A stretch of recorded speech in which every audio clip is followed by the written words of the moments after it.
We get some virtue signaling from kind of an odd source. The Sweet Baby Game cult leader lights up the trans argument. And the worst song since I Love You, You Love Me by Barney has broken a new record.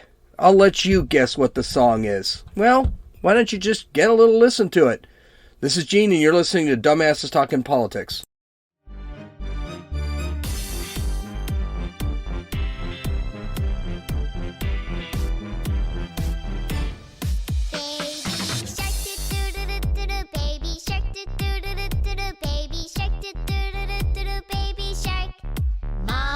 Shark, do do do do do do, mommy shark. Daddy shark, do do do do do, daddy shark, do do do do do, daddy shark, do do do do do, daddy shark. Yes, there it is, the number one song on YouTube. With impossible to believe that this song is now what everyone is listening to. According to the India Press, in a YouTube video breached 10 million views marks. 10 billion, views mark. And no points for guessing it's none other than Baby Shark. Yes, the catchy song that's even made it an entry on Billboard's coveted Hot 100 chart managed to create another rare milestone on Thursday, January 13th, making it the most viewed video in the platform's history. That's right. One of the most annoying songs in American history has become one of the most viewed songs in American history. Apparently, now that's 10 billion views. There are 8 billion people on the planet Earth. This means a lot of people are listening to this song more than once. It just blew past Louis Fonsi and Daddy Yankee's Despacito, which only had 7.7 billion views. Oh my God. What is going on in our society when that song becomes... And I know kids are hooked on that song. I went last week. By the way, we all tested negative for COVID, so the COVID thing's over. It's definitely over for me. Now I'm vaxxed and I have natural immunity, so yay. And my dad ended up with COVID, by the way. And guess what happened? My dad's 78 years old. Yeah, nothing. He was sicker. He was less sick than I was. Well, so much for that vaccine. He never took it. Anyway, I just... So we went to Big Bear. Where was I going with this? And whenever Josie's grandson starts whining and crying, all I do is sing that song. I kid you not. The kid starts smiling. I mean, smiles through his tears. Ugh. My gosh, our society. These kids, they're in so much trouble. Now we're going to have a bunch of kids eaten by sharks because they're going to see a shark and they're going to think, oh, it's Baby Shark. And they're going to go swimming towards the frickin' thing. My God, we're going to have to release Jaws as required movie viewing for kindergartners to 5th grade so that we can verify that our kids aren't swimming towards sharks from now on. Yeah, no, sharks suck. Let's call it what it is. Sharks suck. I know they're really old. They've been around forever, but you don't want kids. This is not a good thing that we're doing for our children. This is ignoring the realities. This is the problem with our society. We ignore the realities. Sharks suck. They eat people. And they don't care. They just like to eat people. That's what they do. And our kids, now, the baby sharks, they're cute. And baby sharks have mama shark. When a mama shark gives birth to the baby shark, do you know what the mama shark does? Swims away. She's done with them. That's it. And father sharks, there is no monogamy with sharks. Those sharks just go away. They have nothing to do with it. You don't see, like, dolphins are kind of cute. They're assholes, too. But dolphins will at least hang around with the baby. The mama and the daddy will kind of hang around with the baby because dolphins are typically monogamous. Sharks don't do that. She drops the eggs and takes off. That's it. Dad, you got to be kidding me. There's no education for that kid. Okay, I went off on a rant. Anyway, happy Monday. Happy Monday. Like I said, we are all out of the COVID mess. My father who had a birthday this weekend. He caught COVID, and a day later he was fine. Didn't take anything, didn't go to the doctor. Doctor said, yeah, you got it. And stepmom also had COVID, but she, again, got through it. They're all doing good, so great. I mean, I don't know what to say. I think we're doing pretty good as far as the COVID goes. So we got I got a couple things I want to talk about today. Let's first go with some of the news, because there's a lot of news happening right now.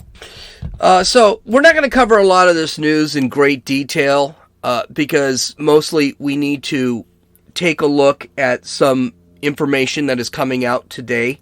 It's Monday, and this is when the information comes out, and as we speak, I'm getting information about this. So we'll talk more about it tomorrow, because I'm sure I have some opinions about it. So as of right now, the Dow Jones is absolutely tanking.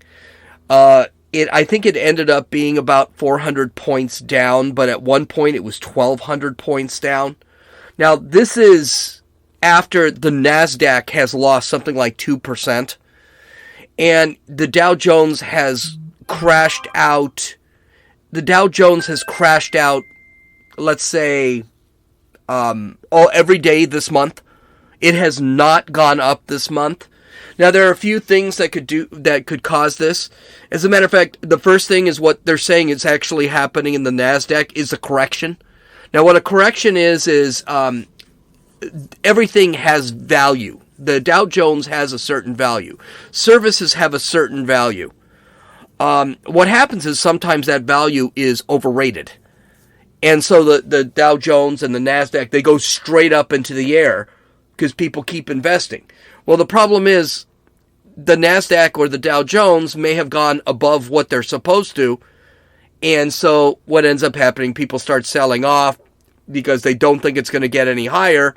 And then you have a correction where the prices, it's basically a built-in regulator within the system. So a lot of people say that the NASDAQ, that was really heavily inflated, and it's back down to normal. That's one reason. Issues between Ukraine and Russia are heating up. We're going to talk a little bit about that in a few seconds. And when I say heating up, it looks like they're going to go to war. China is threatening Taiwan again. They sent a sortie of airplanes over Taiwan. I think it was like 50 aircraft, fighter and support aircraft. The Taiwanese were so worried about that they actually launched they also scrambled some of their own fighter jets. Now, that's a big deal because a lot of the processor computer technology that the United States depends on comes from Taiwan. So that could be affecting the market a little bit. And finally, Biden seems to have just thrown up his arms and says, hey, I don't know how to deal with this inflation thing. Let the Fed deal with it, the Federal Reserve. And now the Federal Reserve is saying, yeah, we're probably going to raise interest rates. That's going to cause job loss. And that's going to really hurt. It's going to hurt smaller businesses. And you're going to see a lot of jobs. You're going to see a lot of the effects on the NASDAQ and the Dow. In another story, Russia could invade Ukraine at any moment. Right now, Ukraine has about 35,000 rebels that are trying to stop Russia. Russia has about 125,000 troops waiting. Biden basically last week gave Putin permission to attack. If it's a minor incursion, the United States is not going to do anything about it. By the way, that was a screw up from a brain dead president, so we shouldn't take it all that seriously. He's going to do something about it. And he is. He's sending lethal weapons to the Ukraine right now so they can fight. And the president Biden has not ruled out sending troops to the Ukraine. Right now, he has set about 8.5 thousand troops on high alert. All this was within the last hour. So this is all happening.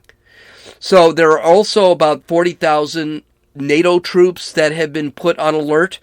But the problem is a lot of NATO doesn't really want to fight China.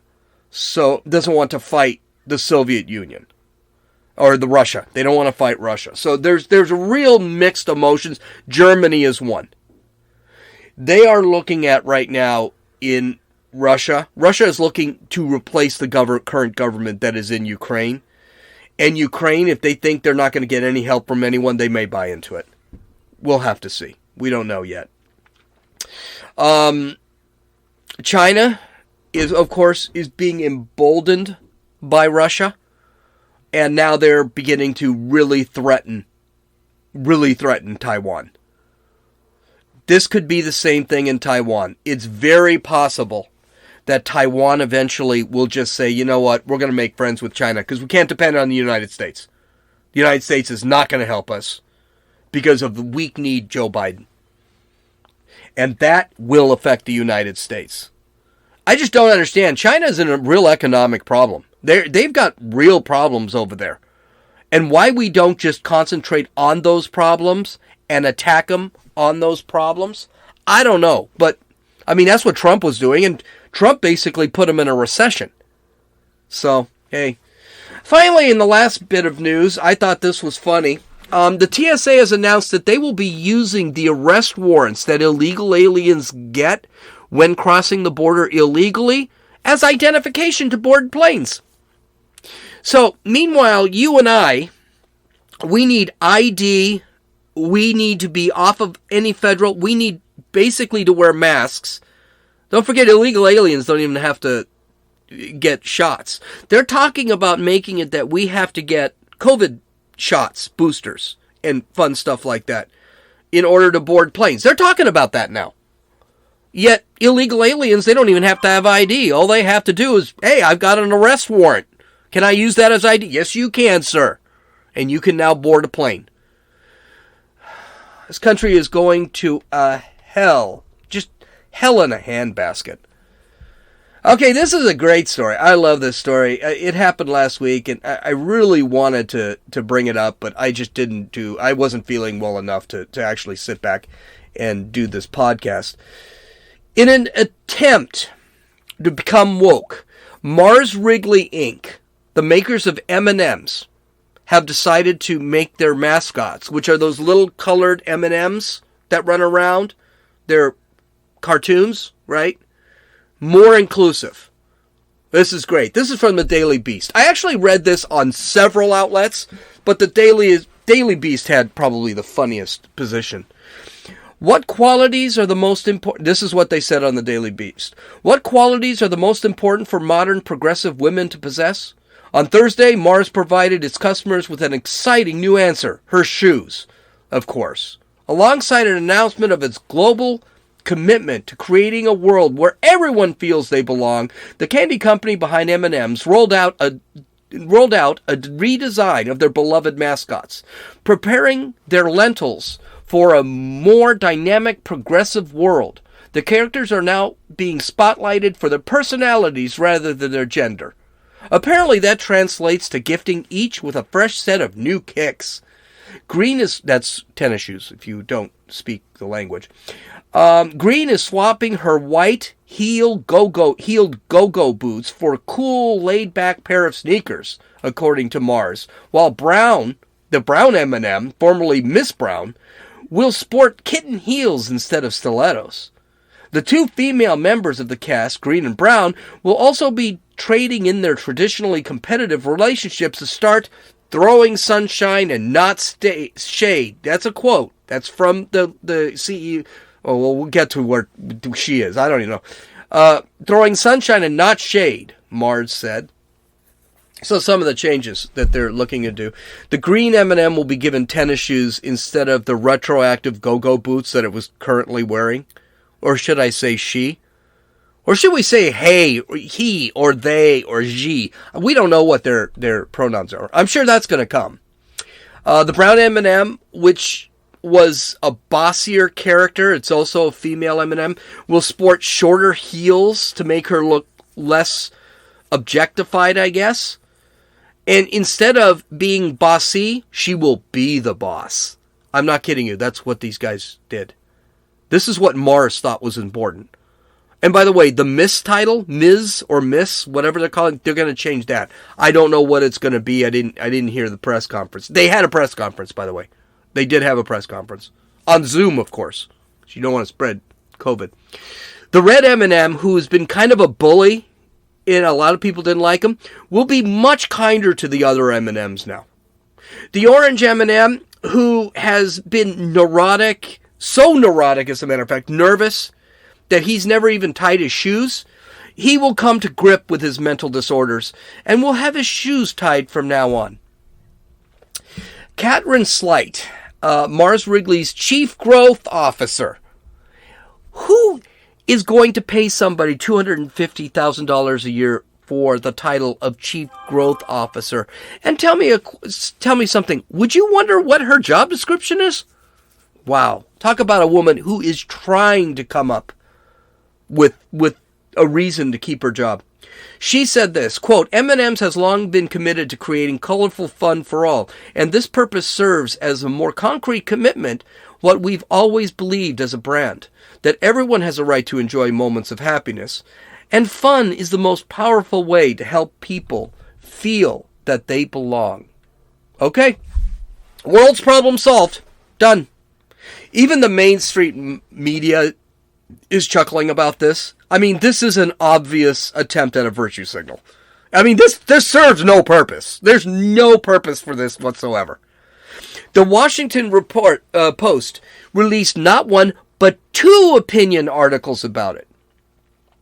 One opinion article was a little more serious and said, this really just makes the company look really like they're trying too hard to be woke, and this accomplishes nothing.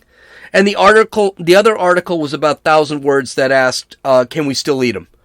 Because if they're now human-like and inclusive, I mean, then maybe eating them is a bad thing. I kid you not. That gal started the article with, can we still eat them? And she ended the article with, can we still eat them? It was a funny article. Here's the thing. These woke companies, they just don't get it. They're solving nothing with these little, and I mean very little, contributions to society. They're just targeting what they think is a niche market that's going to make them, here it is, more money.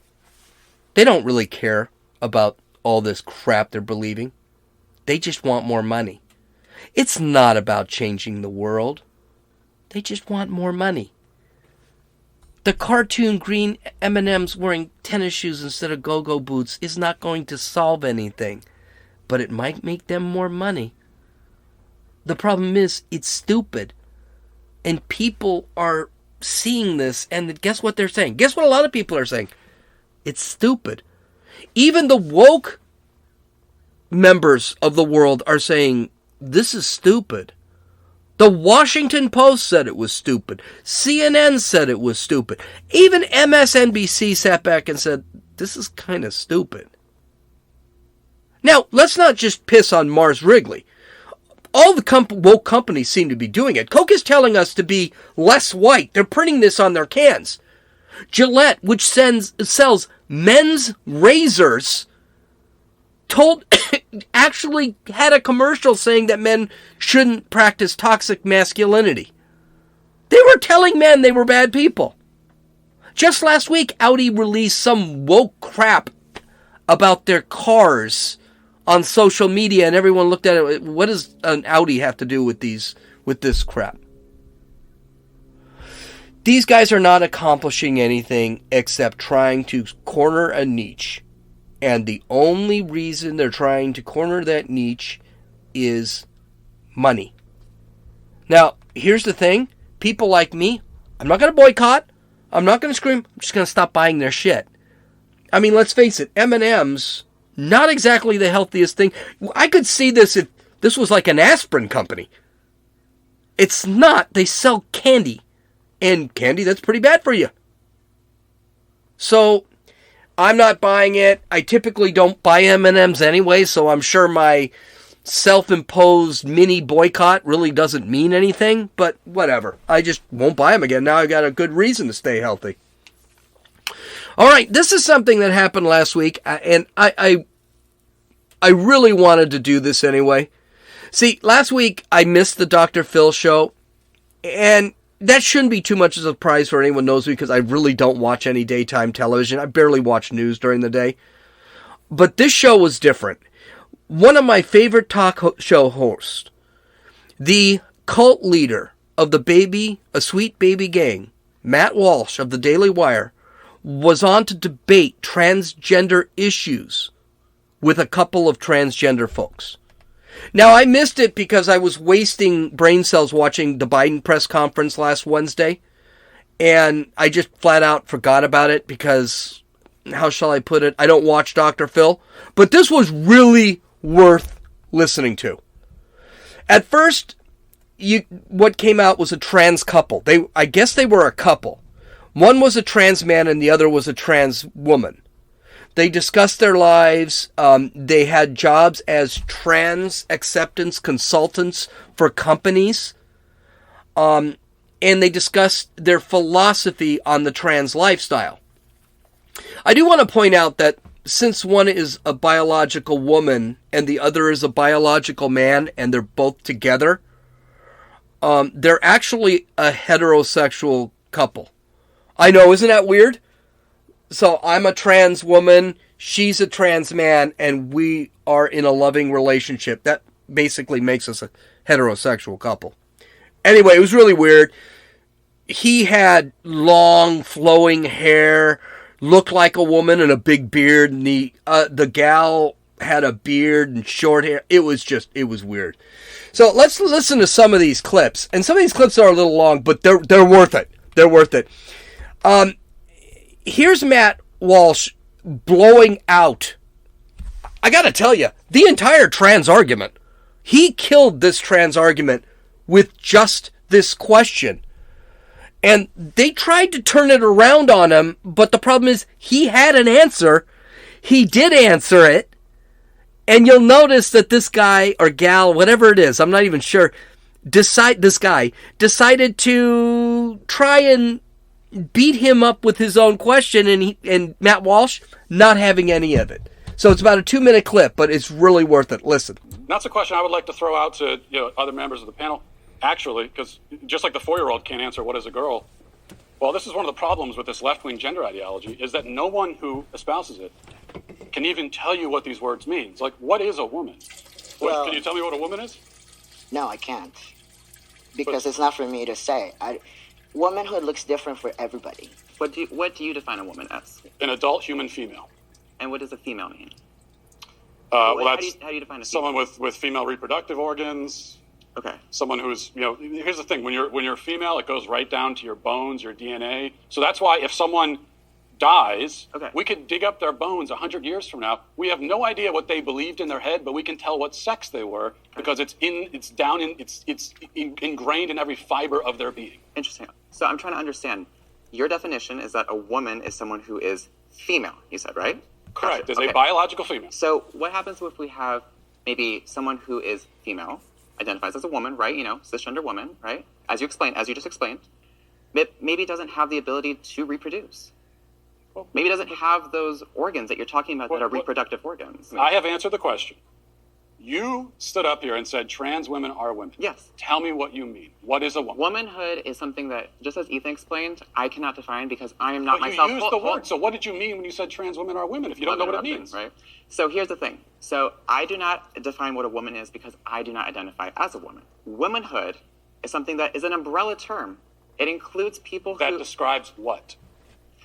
People who identify as a woman.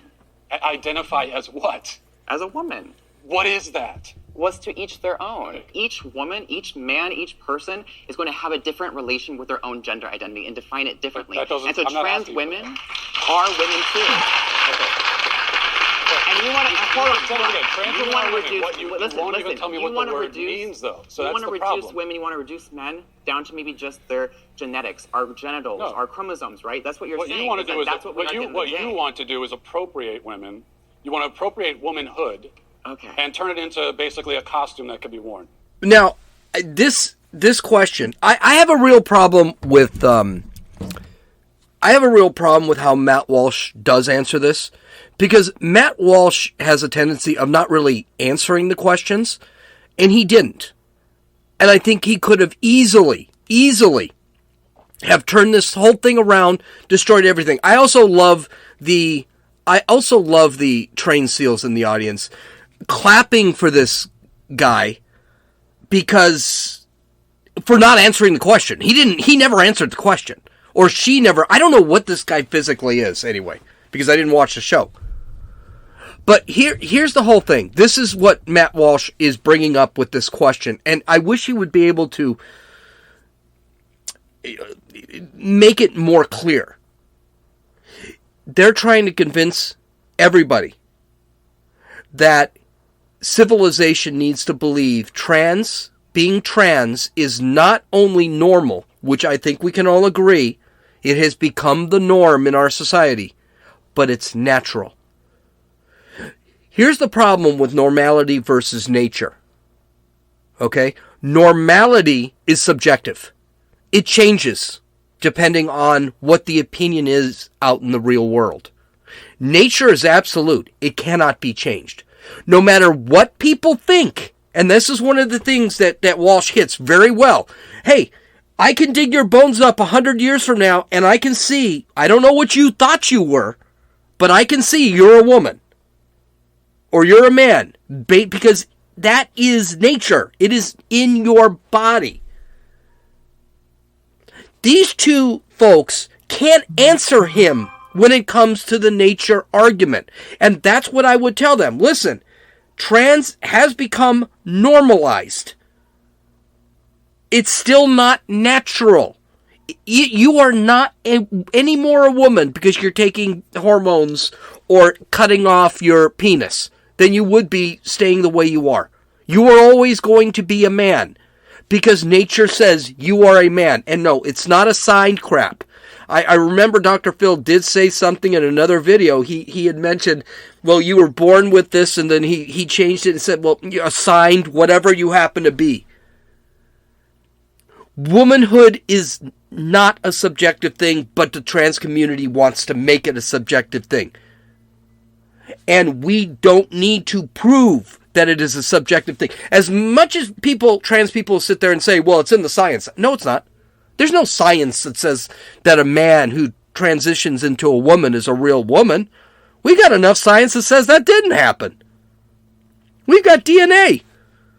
Trans men are getting pregnant.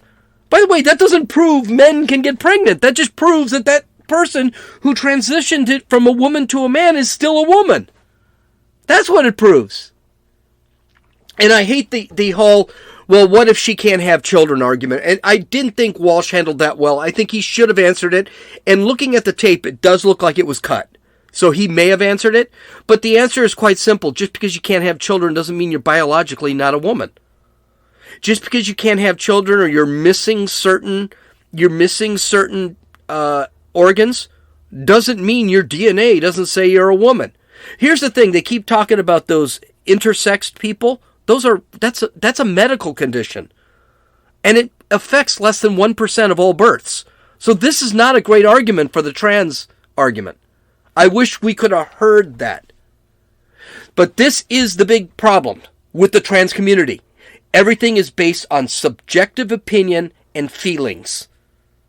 And when someone like me, who would be called a transphobe, I'm saying, well, no, you can't do that. Because I believe in nature. I believe I will never be a woman. I cannot be a woman. I can never change myself to be a woman, and neither can you. And I have science on my side. I can take a little bit of blood out of you, and I can put it on a plate, and you will end up what the sex you were, quote, assigned, end quote, at birth. Actually, the sex you were born with. Okay, here's another great clip. This is one that deals with the idiocy of pronouns, and Walsh tears this up completely. There should be no construct of gender, just sex. You're either male or female. Right. And someone feeling in a mental, emotional way that they don't identify with the sex that they have been biologically created as and assigned at birth based on their genitalia, if they don't feel that way, that there's no construct that describes that, experiences that. Well, that's got nothing to do with the realities. You can feel however you want. I mean, I could sit here and say that I feel like a tomato plant, but that doesn't mean that I'm actually in those things. So your self-perception, you can have whatever self-perception you want, but you can't expect me to take part in that self-perception or to take part in this kind of charade, this theatrical production. You don't get your own pronouns, just like you don't get your own prepositions or your own adjectives. You know, it's like if I were to tell you, my adjectives are handsome and brilliant, and whenever you're talking about me, you have to describe me as handsome and brilliant because that's how I identify. It makes no sense. You don't get your own pronouns. That's grammar. That's language. So you think it's a delusion? Someone is self-delusional? Yeah, I think it's delusion. It could be mental illness. It could be it's a lot of different things. With children, wow. You know, there's also just a basic confusion that all kids have. Like that's why when you hear a parent say, "Oh, my 4-year-old son came to me and said that I'm a girl now, and so that's what I'm gonna raise him as a girl." No, you're a 4-year-old. I have 4 kids. When a 4-year-old boy comes to you and says, "Oh, I'm a girl," here's a good follow-up question: what is a girl? Ask him what he means by that. What do you mean by girl? And when you ask him that, here's what he'll tell you. He will tell you what he really means is that he wants to do some of the things that girls do, like play with the dollhouse, or you know, he likes the color pink. That's fine. Play with the dollhouse, but you're still a boy. This is a really important point when it comes to language. Women are objective beings, and English is one of the most amazing languages out there. And it is also objective and about as perfect as language can be. Let's not forget, English is made up of Germanic, Latin, and the Gaelic languages. It's been around forever. One of the places that I get really upset about is when someone ends their sentences with a preposition. Where are you at? No, it is a perfect language. A preposition is preparing for something to go next. So, can I come over? Okay, over to what? Over is considered a preposition. Can I come over to your house is the right sentence. Not can I come over? Because the first question you should ask if you speak English is, over where? People just can't change language based on their feelings. Again, it's all about the left trying to objectify subjectivity. What do I mean by that? Trying to make absolute something that is not absolute. Feelings are not absolute. Feelings change. But they're trying to make it into something that is absolute.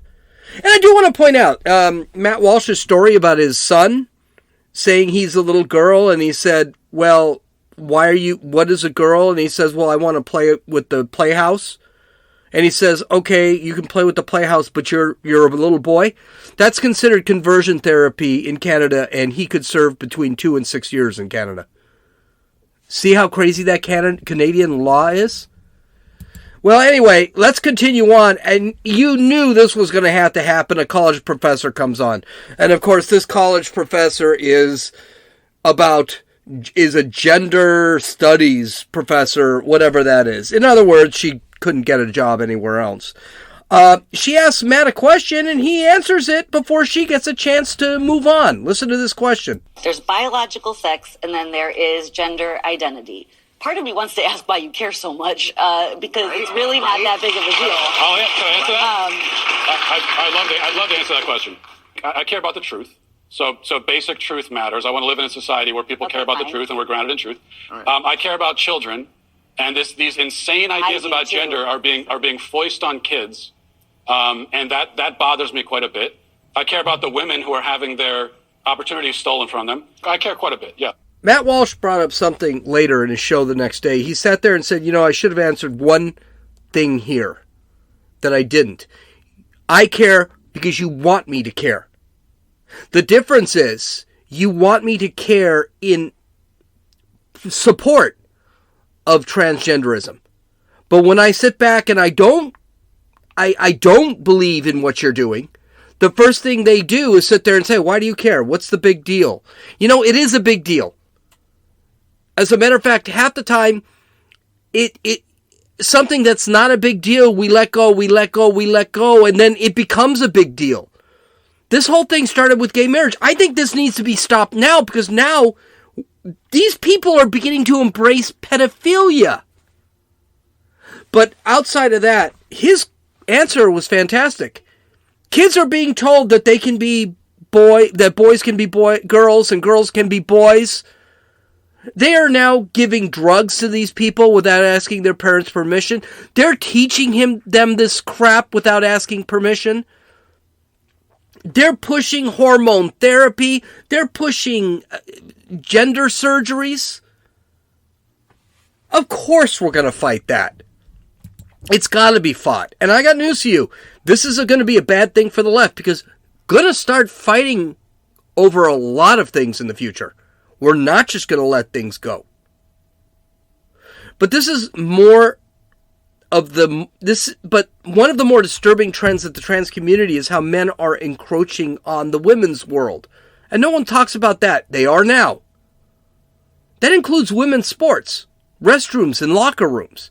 In Loudoun County, Virginia, a girl is raped by a boy dressed in the girl's restroom because he was allowed to use the girl's restroom because he felt like a girl at the moment.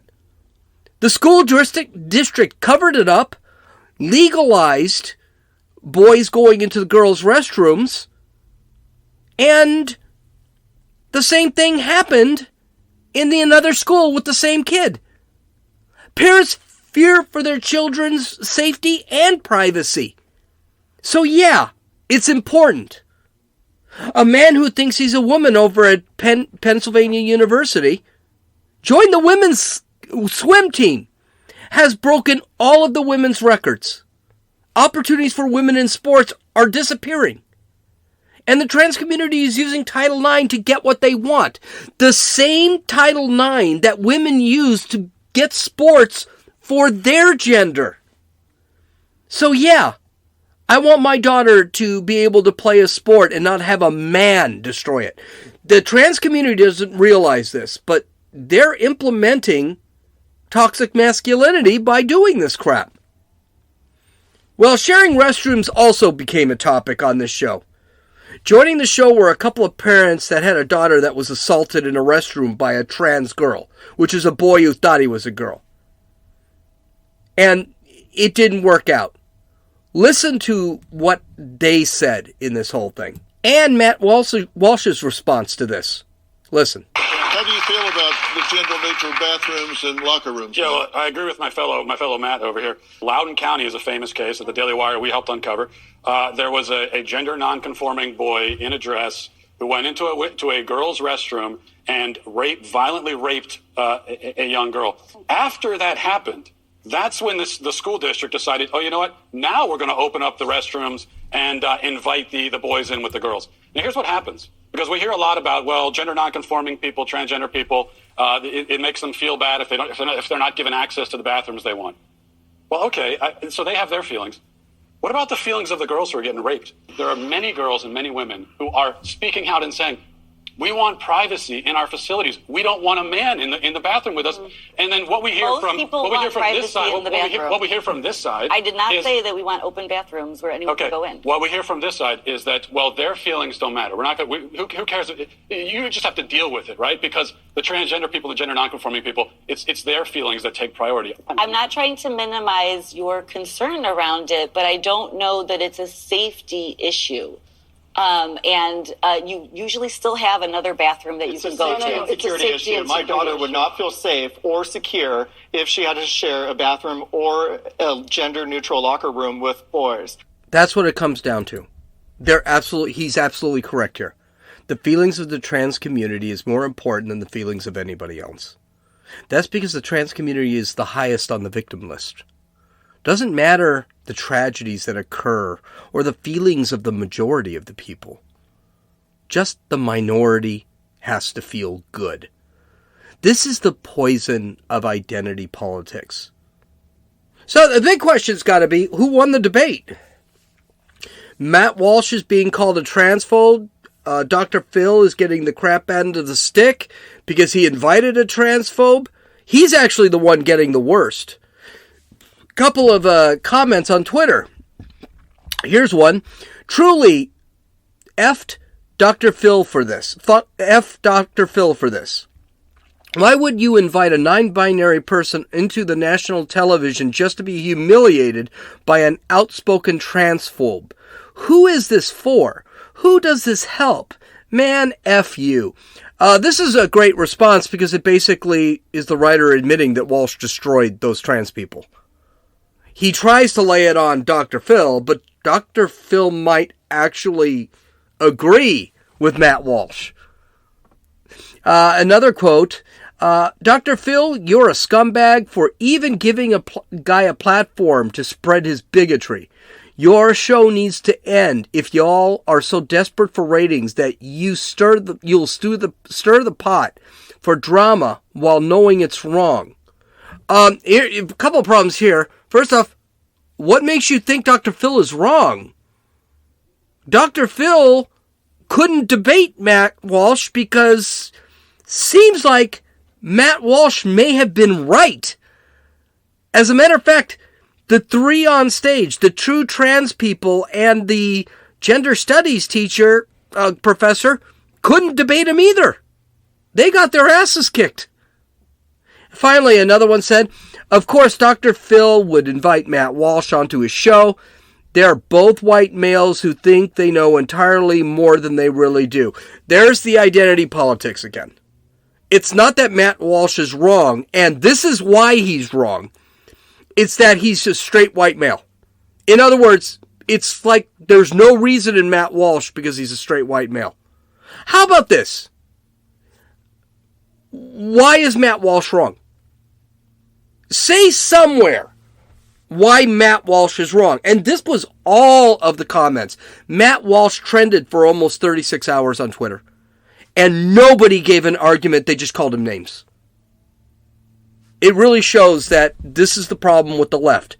When they go face to face. This is why they don't want any debate. Because they can't debate their positions. All right. And a last story, and this is sad. Rock singer Meatloaf died last week. He was 74. He's most famous for the song I Will Do Anything for Love, But I Won't Do That from his Bat Out of Hell 2 album. A little bit about him. He was born in 1947 in Dallas, Texas. When his singing career started, he toured with The Who and the Grateful Dead. So he's been around a while. He also did stage performances. A lot of people didn't know this. I didn't know this. In the early 70s, he started in the musical Hair and eventually got his big stage presence in the stage performance of the Rocky Horror Picture Show. In the late 1970s, he made it big. He released the albums Bat Out of Hell and Bat Out of Hell 2, both of which went platinum. I like Bat Out of Hell 2, but Bat Out of Hell, his first album, actually was the bigger album. And he also did movies. I saw 2 of them. Wayne's World, he did that. He did Formula 51, never saw it. And Fight Club, which I thought he was excellent in. I liked Fight Club. He was a very talented singer, actor, stage performer, and from my understanding, he was just a great man. So, what we're going to do is, I usually play one of his songs, but there was a song he played for, he did the Star Spangled Banner for one of the All-Star games. It looks like it was in the 80s. And it was a beautiful rendition of the Star Spangled Banner. So we're going to end the podcast with that. Visit my website at dumbassestalkingpolitics.com. If you want to look at my show notes and you look at some of the videos and listen to some of the audio. You should go look at the videos because those trans people are really funny looking. I don't know how people think this is normal, but whatever. So let's listen to Meatloaf, and may he rest in peace. Have a great day. Talk to you tomorrow. And now, to honor America, please join Grammy Award-winning MCA recording artist Meatloaf as he sings The Star Spangled Banner.